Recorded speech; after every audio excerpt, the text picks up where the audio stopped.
Throughout a premiership pockmarked by tragedy and challenges, Jacinda Ardern earned global acclaim even amid dissent at home.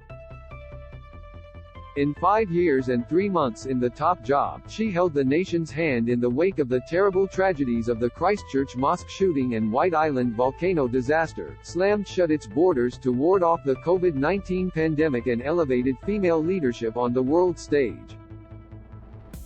But her Labour government fell short on policy promises, and some constituents and rivals resented the plaudits lobbed from overseas, calling for domestic concerns to be prioritised. Read more. Don't have enough in the tank. Jacinda Ardern to resign as Prime Minister of New Zealand. Sign up here to receive our daily newsletters and breaking news alerts, sent straight to your inbox. Even as New Zealand and Australia remained the closest of allies, she clashed with former Prime Minister Scott Morrison on climate change and the mass deportation of Kiwi criminals. The 42-year-old is now set to leave office next month before taking full advantage of her friendship and ideological allegiance with Labour PM Anthony Albanese.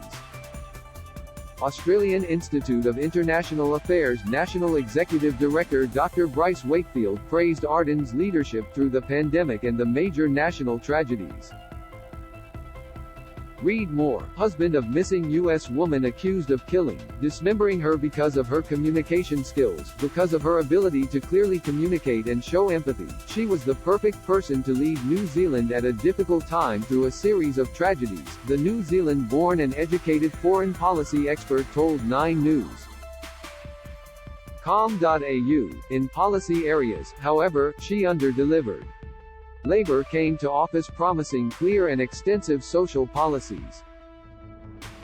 And it became sidetracked with these other issues. She wasn't able to confront widespread housing policy or tax reforms that she favoured.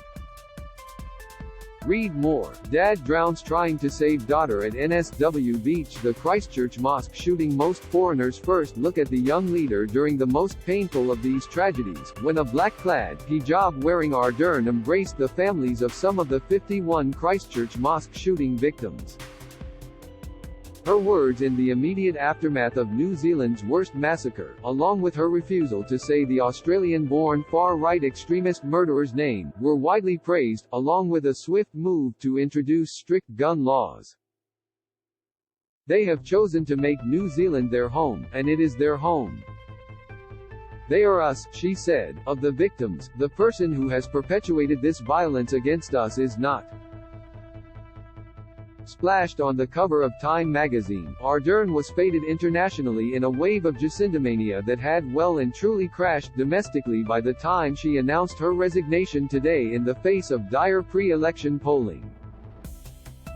Read more. Up to 28,000 workers set to lose their jobs. Response to COVID-19. Her communication style and empathy were heralded again during the early days of the COVID-19 pandemic as she took to Facebook Live to answer voters' questions, dressed and speaking casually after putting her toddler to bed.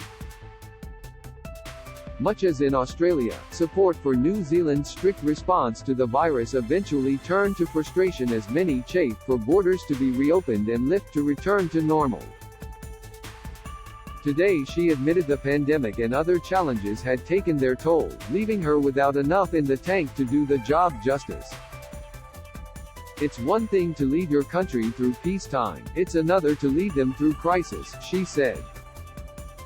I had the privilege of being alongside NZ in a crisis and they placed their faith in me, she said.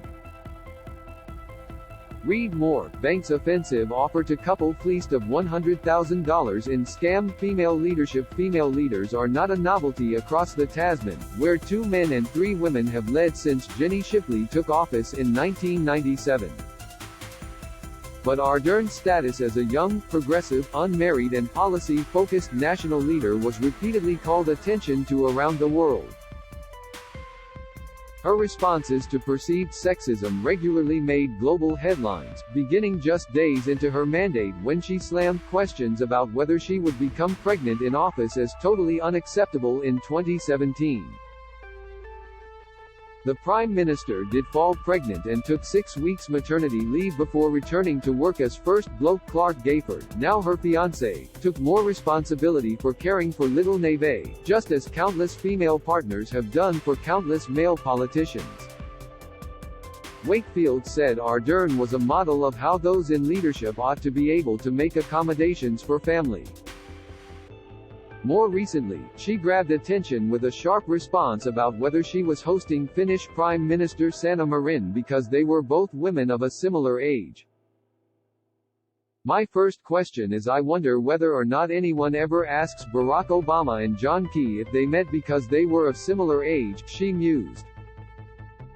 What's next? Wakefield said Ardern would leave the Labour Party, which will vote on her replacement in 3 days' time, united but with potential problems heading into the October 14 general election. A change in leadership is usually the kiss of death in New Zealand politics, he said. Wakefield said Ardern excelled in foreign policy and international relations without ushering in any innovations in the nation's outlook.